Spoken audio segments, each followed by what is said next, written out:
This is Optimal Relationships Daily, My Way Back into Life, a Personal Story, Part 1, by Eddie Corbano of lovesagame.com. Are you real? That was a very surprising question that I received via email. That got me thinking. I thought that I revealed plenty of myself, my suffering, my recovery, my mission to help people who are in the same position as I have been. Throughout all of my articles, I have revealed more and more about my past. Hence, why would someone ask the question of whether or not I was a real person? I refuse to think that my whole story looks like a marketing invention. And yet, maybe I haven't revealed as much about the person Eddie Corbano as I have thought. That's when I decided to write some more about my personal story and my life. First, I started to write a 5 things you don't know about me kind of article. But then again, what would you gain from it? Isn't it more useful to write more details about my experience and how I used it to become a better person? I know that this will help you in 2 ways. First, it will make you realize that you are not alone with this problem. Others have suffered and overcame it before. Secondly, it can give you a new angle and incitement on what direction you can take. I am sure many of you will recognize yourself in my story. Even if my breakup was very long ago, 1998, I still remember everything in detail, especially what kind of person I was before that. To make clear something from the start, this breakup was the best thing that ever happened to me. Eventually, it changed my life for the better by forcing me to confront my inner fears and problems. I had to change or die. The beginnings. I was raised by a very dominant father who didn't tolerate many initiatives. You have to do what you are told, not to think for yourself. Being a very sensitive person, I did what I was told and never rebelled. As much as I wished I had rebelled against the authority, for a long time I was sure that this would have saved me. Today, I accept the fact that I haven't and that I couldn't.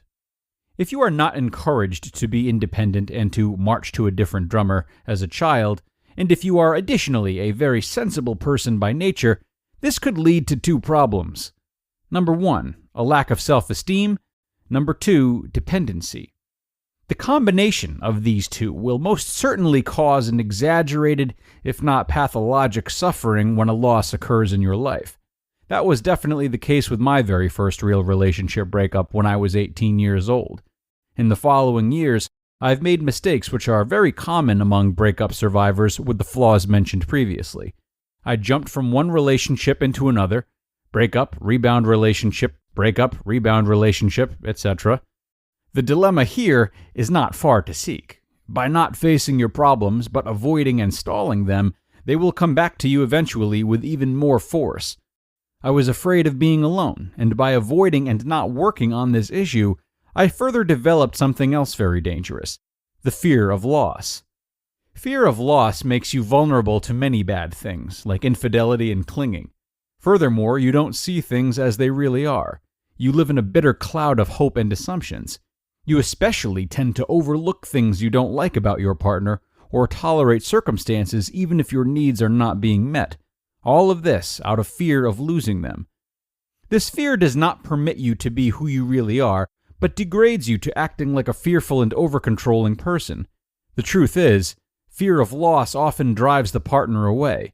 The fatal thinking behind this is the firm inner belief that you don't deserve this partner, that you are not worthy of their attention.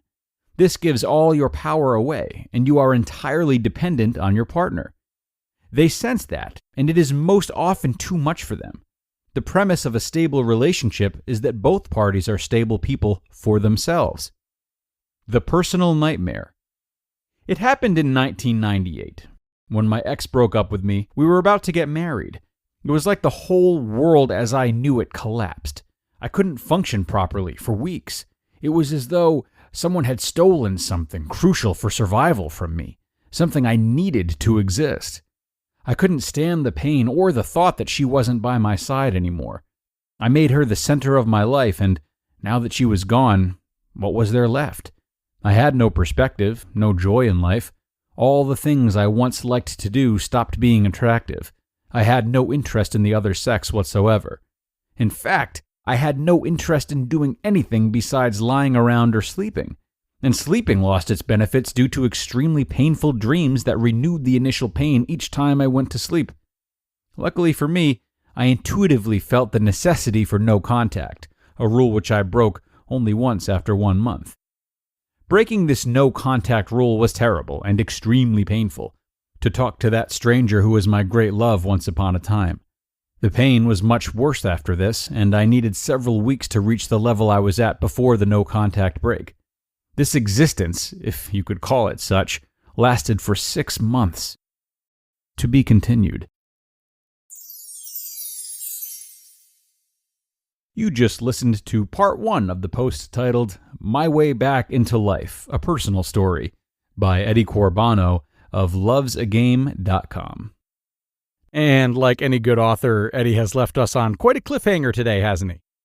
I think many of us can resonate with what he's described so far, particularly the difficulty so many of us face regarding change. He mentions fear of less as well, which of course is cut from the same cloth. So, as you sit with your thoughts about today's part 1 before we get to part 2 tomorrow, I encourage you to think about your relationship with change itself. Do you resist it? How has it served you in the past? And perhaps most importantly going forward, how can you know when it's time to change? Or what signs can you look out for? And I think this is a great self-reflection question for anyone. Is it when you feel as though you can't live with something and you need to deliberately detach a little bit? Is it when the constants in your life, like your hobbies and spending time with loved ones, is it when those things start to drop off or feel less enjoyable? Is it when you find yourself in more arguments? Or for some people, maybe it's physical, like a lack of sleep or a change of diet. Bottom line is that if change is uncomfortable for you, you will put it off, and you'll be likely to excuse clear signs that change needs to be made. But if you can identify those signs now in a more neutral state of mind, you're more likely to uphold them and honor them when the time comes to consider a change.